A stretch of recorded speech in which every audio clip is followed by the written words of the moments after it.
BEd की file में हमारे पास आता है अध्यापक अनुसार समय विभाग चक्र।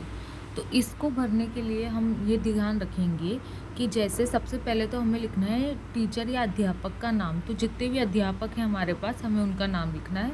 जैसे हमने यहाँ पे कुछ लिख रखा है, जैसे शहनाज बी, ये प्रधान अध्यापक, दीपक कुमार मीना, और ये सब हमने इनके नाम लिख रखे हैं। उसके बाद हमने यहाँ पे 1 2 3 4 5 6 7 8 9 करके हमने यहाँ पे पीरियड लिखे हुए हैं।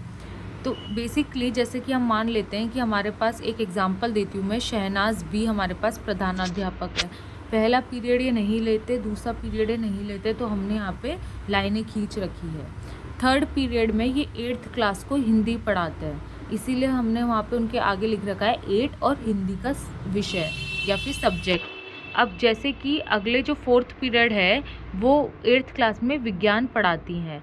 5th वाला जो कॉलम है उसमें हमारे पास यहाँ पे लंच ब्रेक रहता है, यानी कि मध्याह्नांतर रहता है।